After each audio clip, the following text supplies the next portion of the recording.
د افغانستان شمال په ماتم کې سمنګان تېره شپه د 4.4 درجې زلزلې مرکز و. د تېرې شپې په زلزله کې نږدې 600 کسانو ته مرګ ژوبله اوښتې ده. کورونه ویجاړ شوي او ګڼ شمېر کورنیو خپل عزیزان له لاسه ورکړي دي. عزتمندو لیدونکو ستړي مه شئ، وخت مو په خیر. د نن شپې 8 بجو خبري ټولګه مو وروستۍ زلزلې ته ځانګړې کړې ده. پر دې اړه د نورباس لپاره خپرونه کې راسره وصل دی د نړیوالو چارو کارپوه ښاغلی عزیز مارد صاحب. زه یوسف خان لالی. مارد صاحب ستړی مه شئ، وخت د بخیر. خپرونه ته هم په خیر راغلی مارد صاحب. لکه څنګه چې ښکاري ډېری هیوادونو او سازمانونو یوازې خواخوږي خپله څرګنده کړې او کومه مرسته یې لا تر اوسه نه ده کړې. فکر کوئ چې یوازې خواخوږي به کافي؟ مننه جناب لالی صاحب. لومړی تاسو تخنیکي همکارانو ته، لیدونکو اورېدونکو ته سلام او احترامات وړاندې کوم. ګوره نړۍ کې اوس هر څه سیستمونه ایجاد شوي دي. دا هم وړاندیز شوی ده او دې ته هم تدابیر نیول شوي که طبیعي آفات دنیا کې منځته راځي. اورئ صاحب؟ بله بله بله، مهرباني. طبیعي آفات که منځته راځي، خپله منشور د ملل متحد شورای اقتصادي او همکاري شورای قومیت دا په خپل ذات کې تدابیر لري. همداسې لوی لوی چریتي او نور د عاجلو مرستو ادارات هم په دنیا کې سب په دې کې بودیجه اخلي، تخصیص لري، تدابیر لري.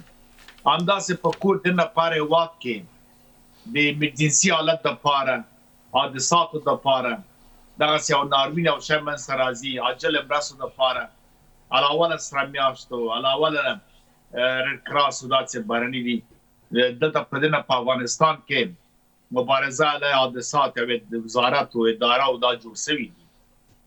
نو بنان بر علاوه بیا کله کله چې ناورین یا طبیعي حالت زیات شي، نړیوال هم د رسالت او مسؤلیت له مخې نه په ژمنو باید هغه ونه کړي. بل د ملګرو ملتونو سازمان په منشور کې راغلي چې ټول هېوادونه مساویانه حق لري.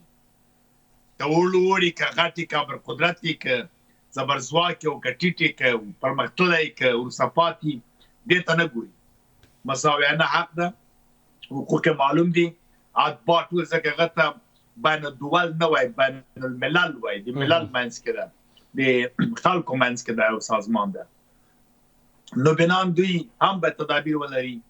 ګاونډي هېوادونه هم، چون د موږ ګاونډیان زیاتره اسلامي هم دي، لکه پاکستان، ایران، تاجکستان، ترکمنستان. الحق القریب ثم للبعید ورته وایي، یعنې اول حق د نږدې ده بیا د لرې. دوی هم باید لاس پکار سي. دننه په افغانستان کې نه یوازې سیاحت عامې ته وګورو یا سره میاشت ته وګورو یا مبارزه علیه حوادث ته وکتل سي. په داسې حالتو کې دفاع وزارت په بشپړه توګه له ټولو چورلکو سره، وسایطو سره، د ټولو ګاډو نه ټول نه استفاده کوي. البسې حتی خپل لوجستیک ذخیره یې مسایل راوباسي. اما دا خو خپله د افغانستان حکومت وس کې چې څه دی هغه ترسره کوي. زما پوښتنه دلته دا وه مارد صاحب چې نړۍ اوس دلته څه مسؤلیت لري؟ د بشري حقونو کوم سازمانونه دي چې ورځ تر بلې بشري حقونو څخه یادونه کوي، وایي چې انسان ده او باید دې ته درناوی وشي، د ژوند کولو حق لري، مرسته یې وشي. خاص کر اروپا، خاص کر امریکا، دوی ولې تر اوسه خپل غږ نه دی اوچت کړی؟ ولې مرسته نه ده کړې؟ دا خو بیا ښه نه، دا په نړیواله کچه باندې ته بیا نو تبعیض وایي. خپل اعلامیه د حقوق بشر چې 30 ماده قطعنامه لري، په دې کې په صراحت راغلي چې بشر سره باید د ضرورت په وخت کې مرسته وشي او په نورو هېوادونو هم قید وشي. خپل همدغه اتحادیه اروپا چې تشکیل شوې ده، په ټریټي اف روم ورته وایي، په دې کې هم ذکر شوي دي چې علاوه له دې نه اوور یوروپ کنټري دوی باید بخارج له اروپا نه هم د مرستو ژمنې لري خلکو سره. اور چریټي ارګنایزیشن دنیا کې خیریه موسسات دي، دوی هم مسؤلیت لري. په دې کې مسؤلیت په دې لري چې همدې لپاره جوړ شوي بودیجه اخلي. بعضې هېوادونه لکه امریکا چې افغانستان سره ټټر وه، یا روسیه، چین، نور هېوادونه، دوی مثلا روسیه او افغانستان یو وخت راغلي دلته، روسیه او امریکا افغانستان یې ضعیف کړی ده. ځکه وخت ما یادوري وکړه چې دلته باید ټول ادارات کار وکړي، خو تر وسه پورې نور افغانستان خو نشي کولی تر له دې نه پورته هر یوه ته مرسته د اروپایي هېوادو په توګه ورسوي. اما اعلامیه د حقوق بشر 1948 کال خو دوی منلې ده، خصوصا 193 هېوادونه چې په ملګرو ملتونو کې ثبت دي، دوی ته دا په دې قطعنامه کې د اعلامیې د حقوق بشر سوي که څوک غړیتوب لري دا په مورل اجرا ده. همداسې د یونیسف مثلا صندوق امدادي او کومکونه ډېر دا باید ونه سپموي. کله چې وسوي بیا سبا توقع لري نه لري چې افغانستان د دوی دوست کېدای شي یا دا خلک بیا تروم کوي شي. بل مسله کورنۍ هم ده. دنه په افغانستان کې د ته باید څوک نه ګوري چې په جنوب کې ناورین مسله دي که شرق کې که شمال کې جنوب کې. ځینې متاسفانه بعض طالب څکی په خوا په ننګرهار کې په جنوب په دې ځای کې په نورستان کې کونړ کې بنځلي وسولې دوی برعکس د خارجيانو د دښمنانو خلفاست تکرارول چې زه دا فلاني سیمه دا فلاني نه تنها دولت ملت هم مسؤلیت لري او تاجران مثلا کسان چې امکانات لري له خپل امکاناتو باید کار واخلي منډه وکړي. بشر د افغان د مسلمان د انسان د دوی باید انسان سره کومک وکړي. اوس مثلا ایران باید فورا نږدې د زر باید وخت نه باید الوتکې راغلي وای هلته بیا وایي چې دوست برادر هستیم هم فرهنگ هستیم. نه تنها ایران مارد صاحب نه تنها ایران لند روسیه چې موږ په رسمیت پیژندلی یو ترڅنګ هندوستان چې موږ سره د ښو اړیکو دعوادار دی دا څنګه؟ ما هم دا اوس ویل دا نږدې وادو به چولکې اوس را رسېدلی وای لویې باید الوتکې باید راغلی وای کومکونه باید کړی وای ځکه دوی هغه پروګرام د ایمرجنسي لري یعنې هغه استمراري عاجل مرستې تیارې پکې شوي دي لکه دلته په انګلستان نورو ځایو کې د وطن ګاډو ته امر کوي حرکت کوي حتی د اولیه کومکونه د صحت عامې او د روغتیا دا ټولي دغه باید اوس لږ رالګلي وای بس کومک به ټول ته بیا د مینه محبت هم زیاتېده اړیکې پراخېدلې د فرد د افغانانو په ذهن په خیال او په هغه کې دغه بیا ثبتېدل هغه هېوادونه هغه کسان اوس ګوري یو ګاونډ که په بده ورځ کې یو ګاونډ سره کومک کوي مرسته کوي هغه د دې اطفالو د دې ماشومانو په ذهن کې پاتې که سپېږیری کېږي او یو وخت کې د ما سره کومک کړی و یا د ما له پلار یا د ما نیکه سره دا بیا ذهن به بیا دی که سوداګري اړیکې پراخېږي سیاسي اړیکې پراخېږي لیاز بیا کېږي درناوی زیاتېږي قدر زیاتېږي یو وخت هم دا هم افغانستان کې د جمهوریت په وخت کې بلاوازه کومکونه کول ګوره تر اوسه پر موږ مینه ورسره ده. نن بیا پکار ده چې دوی باید یا دا چین چې راځي زه قرارداد کوم پانګونه کوم دا کوم نن که دا مرستې وکړي سبا ته بیا خلک په ښه سترګو ورته ګوري والله دا ښه دوست ده. یا روسیه زبرځواک هېواد ده مګر همالته وایي چې په رسمیت پېژنم او اړیکې ساتم او دا کوم بیا نن باید فورا باید دوی مرستې کړي. امریکا ته وایي چې دا افغانستان ما ستراتیژیک ملګری ده دا موږ په ښه اړیکې لرو جنګ و ده اوس بالا دې نه خو ډیپلوماتیک اړیکې ساتو سیاست ساتو خدا نه به مرسته کړې ډېره زیاته مننه. اروپا آلمان راځي وازه کومک کوي ډېره زیاته مننه. مثلا سویډن هلته نارې وایي نن بیا په دې ورځ باندې باید خپلې مرستې وکړي او دې ته ونه ګوري چې یا تنها واده وري جاپان همیشه مرسته کړي اوس هم وایي اما بیا راځو اسلامي هېوادو سعودي ته چې غښتلي هغه هم دي بیا ته وایي چې انما المؤمنون اخوة فاسقون ډېره زیاته مننه مارد صاحب. موږ ورورې راځه خدا نه ډېره زیاته مننه. چې د جهاد او د تعالی په نوم باندې وسلې او سلاح راولېږي جنګ ډېره مننه. محبت دا کار وکړه چې واقعا ډېره زیاته مننه مارد صاحب. مسلمانان اورونه دی او بل سره کومک کوي. ډېره زیاته مننه مارد صاحب. په خپرونه کې ستاسو حضور څخه نړۍ منندوی یم. اوس هم د خبرونو دوام تېره شپې یوې زورورې زلزلې د افغانستان ځینې برخې ولړزولې. د زلزلې مرکز د سمنګان ولایت و چې له 100 څخه زیات کسان یې شهیدان کړل او نږدې 600 نور یې ټپیان کړل. د دې زلزلې وروسته د دولتي او غیر دولتي سازمانونو لخوا د ژغورنې او مرستې عملیات پیل شوي دي.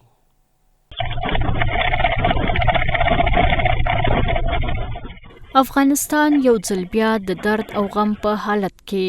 تېره شپه یوې مرګونې زلزلې د سمنګان ولایت او د هېواد یو شمېر نورو ولایتونه ولړزول چې په سلګونه کورنۍ یې په ویر او بېکورۍ کې پرېښودې. د 4.4 ریختره زلزلې د سمنګان ولایت د خلم ولسوالۍ ولړزوله او د سترګو په رپ کې یې کورونه ویجاړ، لارې بندې او یو شمېر وګړي یې شهیدان کړل.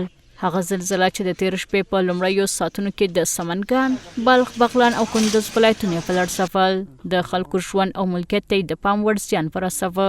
د افغانستان اسلامي امارت ویان حمدالله فطرت د دې پیښې له قربانیانو سره خواخوږي څرګنده کړه او اعلان یې وکړ چې د کورنۍ ته به ژر تر ژره رسېدنه وشي. اسلامي امارت له متاثره شوو کورنیو سره خپله ژوره خواخوږي څرګندوي. شهیدانو ته فردوس جنت، ټپیانو ته عاجله شفا غواړي. کورنیو او خپلوانو ته یې تسلیت وایي. همدارنګه د اسلامي امارت اړوندو مسؤلینو په شمول ټولو مربوطه ادارو ته لارښوونه کیږي چې هر څه ژر سیمې ته خپل طبي، خوراکي او نورې مرستې ورسوي. د پاتې خلکو د نجات لپاره هڅه وکړي د کورونو، خیمو او نورو اړوندو اړتیاو په اړه لازم اقدامات ترسره کړي. په ورته مهال کې د افغانستان د اسلامي امارت د عامه روغتیا وزارت ویان شرافت زمان وایي چې د لومړنیو شمیرو له مخې په سمنګان او بلخ ولایتونو کې له 100 زیات کسان شهیدان او له 600 ډېر ټپیان شوي دي. پرون د دوشنبې شپه شاوخوا 1 بجه د مرکز کابل په شمول چې مرکزی برخه د زلزلې د افغانستان شمالي ولایتونو سختې زلزلې ولړزاوه چې په همدې مرکزي نقطه کې بلخ ولایت هم راځي او سخت ټکان ورکوونکې زلزله وه. تر اوسه بلخ ولایت مرکز مزار شریف ښار او ولسوالیو څخه د 480 په شاوخوا کې زخمیان او سیاتامي حوزوي شفاخانې ته را انتقال شوي. خصوصي شفاخانو ته هم ګڼ شمېر زخمیان را انتقال شوي. 2 شهیدان البرز کې لرو، 2 شهیدان شولګره کې لرو، 2 شهیدان ښار کې لرو، 2 شهیدان کوشندي کې لرو او په زخمیان کې هم 4 کسه شهیدان شوي چې په مجموعي ډول شهیدانو شمېر 12 تنه ته رسیږي. داسې تېره شپه د هېواد په ځینې برخو کې زلزله رامنځته شوې. له بده مرغه چې په بلخ او سمنګان ولایت کې نږدې 320 تنه زموږ هېوادوال ټپیان شوي دي. البته شهیدان هم تقریبا د 100 څخه پورته دي. د معلومات تر اوسه پورې ابتدایي ارقام دي. زموږ د ژغورنې ټیمونه همدارنګه روغتیایي ټیمونه په سیمه کې موجود دي. د افغانستان اسلامي امارت د عامه روغتیا وزارت د رهبرۍ لوري ټول روغتونونو ته امر شوی تر څو اماده اوسیږي هغه ټپیان چې لا هم په سیمه کې موجود دي د هغوی لپاره روغتي خدمات وړاندې کړي او د هغوی په ژغورنه کې کار وکړي. البته بېلابېل ادارات په دغه برخه باندې بوخت دي او د عامه روغتیا وزارت هڅه کوي چې د هغوی سره په ګډه باندې د خپلو هېوادوالو د ژوند ژغورنې لپاره کار وکړي. په داسې حال کې چې د ژوندي پاتې شویو کسانو چیغې لا هم د کنډوالو لاندې اورېدل کېږي، مرستندویه ادارې او امنیتي ځواکونه هڅه کوي چې د خلکو ستړي زړونو ته امید بیرته راولي. د ملي دفاع وزارت په خپله ایکس پاڼه کې لیکلي چې دوی د 209 الفتح لوا د هېواد زلزله ځپلو سیمو ته لیږلې ده تر څو د ټپیانو د ژوند ژغورلو لپاره کار وکړي. تیم‌های نجات و کمک‌های فوری اردوی 209 الفتح بلافاصله به مناطق آسیب دیده اعزام شدند و عملیات نجات مردم، انتقال زخمیان و کمک به خانواده‌های آسیب دیده را آغاز کردند. نیروهای اردوی ملی امارت اسلامی متحد است تا در برابر هر گونه حوادث طبیعی و بلایای احتمالی در کنار مردم بیستند. دام چې کله هدایت واخیستل په تنګي کې ډیر تلافات خلکو ته اوښتي نو د کمانډان د الفتح اردو کمانډان په هدایت باندې ملګری آماده سو 2:30 بجې ساحې ته ملګری ورسېده. هلته خلکو سره بیړنۍ مرستې چمتو کړې. هغه کوم خلک له خاورو لاندې وو یا زخمیان په وخت سره هغه ته ورسېدل هسپتالو ته او هغه کوم چې خلکو مرستې ته ضرورت هغو ته مرسته وسوه. کوم تنګي لاره چې بنده وه ملګري د 2:30 د شپې راغلي تقریبا څه کم 10 بجې لاره خلاصه شوې ده. انشاءالله الحمدلله دفاع وزارت ځواکونه راغلي دي، کمانډوي ځواک ده د الفتح اردو مجاهدین ملګري دا ټول هماهنګي سره لګیا دي. لاره انشاءالله خلاصه شوې ده. خو د سمنګان ولایت یو شمېر اوسیدونکي په دې ولایت کې د زلزلې قربانیانو لپاره د کورونو، هټیو د زیان او رواني او احساساتي زیانونو په اړه راپور ورکوي او د افغانستان له اسلامي امارت غواړي چې له قربانیانو سره مرسته وکړي. روای مردم خیلی وحشتناک و ترسناک، در قلب کل مردم وحشت است. برای فعلا هم از سر کوه سنگ میریزه، میده میده سنگ هنوز هم استاد نشده. در روی ترافیک میرای تاشقرغان، تنگه تاشقرغان مثلا مسدود است برای فعلا هم. افغانستان یو له هغو هیوادونو دی چې د اقلیم بدلون په تیره له طبیعي پیښو اغېزمن شوی دی چې د غیر معیاري زیربناو له امله کله ناکله د طبیعي پیښو له امله خورا مالي او انساني زیانونه اړوي. د هېواد وروستۍ زلزله د کونړ زلزلې په ګډون یوه پیښه ده چې د غیر معیاري زیربناو له امله یې سلګونه کسان شهیدان او زرګونه یې ټپیان کړل او په پایله کې سلګونه کورنۍ بېکوره شوې. د تېرې شپې زلزلې په کور دننه او په نړیواله کچه غبرګونونه راپارولي دي.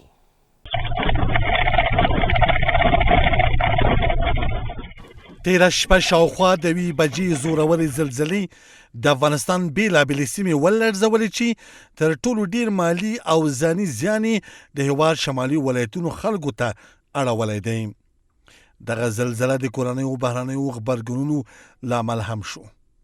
اسلامي امارت د شمالي ولایتونو د زلزله ځپلو کورنیو له شهیدانو او ټاپیانو سره د خواخوږۍ د څرګندولو ترڅنګ ویلي چې ټول اړوند بنسټونه اړ دي څو د مرستې رسولو لپاره له خپلو ټولو امکاناتو څخه کار واخلي او ژر تر ژره د اغیزمنو خلکو لاسنیوی وکړي. ټولو اړوندو ادارو ته لارښوونه کیږي چې خپلې طبي، غذایي او نورې مرستندویه مرستې د زیانمنو سیمو اوسیدونکو ته ورسوي. د هغو کسانو د ژغورنې لپاره هڅې وکړي چې تر نړېدلو ودانیو لاندې بند پاتې دي او د زیانمنو کورنیو د مرستې، خیمو او نورو اړینو توکو د برابرولو په برخه کې لازم ګامونه پورته کړي.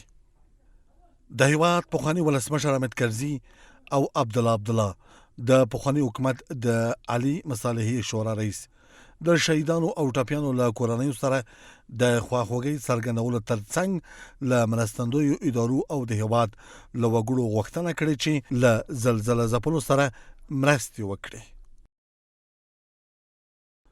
زه د بلخ، سمنګان او د هېواد د نورو ولایتونو د زلزلې له امله د خلکو د ژوند او مالي زیانونو په اړه ژوره خواخوږي څرګندوم او خپل تسلیت مې د شهیدانو کورنۍ ته وړاندې کوم. هیله لرم د هېواد سوداګر او د ملي او نړیوالو مرستندویو موسسو مرستې د زیانمنو خلکو سره ترسره شي.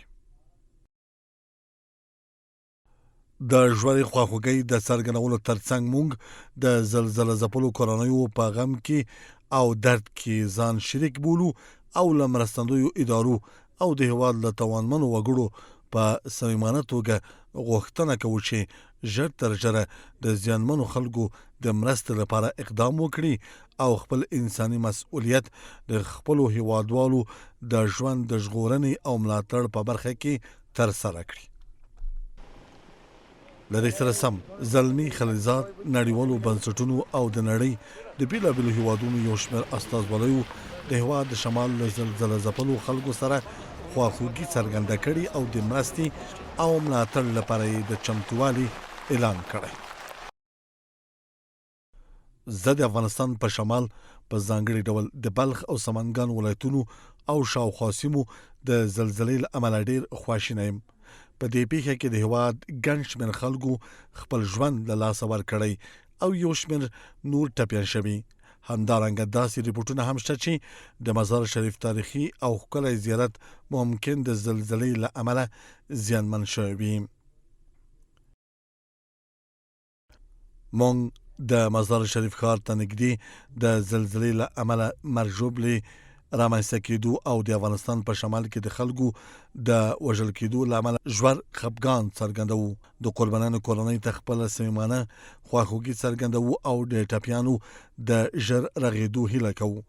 پاکستان په دې سختو شیبو کې د خپلو افغان وروڼو او خویندو ترڅنګ ولاړ دی.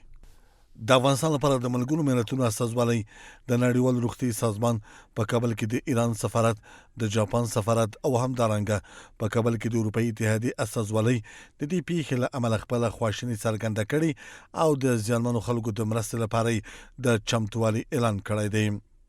تېره شپه ریشټر په کچه 6.4 درجې ضروري زلزلې د هېواد بېلابېلې سیمې ولړزولې چې په ځانګړي ډول شمالي ولایتونه له درنو مالي او ځاني زیانونو سره مخ شوی دی. عزتمنو لیدونکو د 8 بجو خبري ټولګه پر همدې ځای پای ته ورسېده. تر بیا کتو په الله پاک مو سپارم.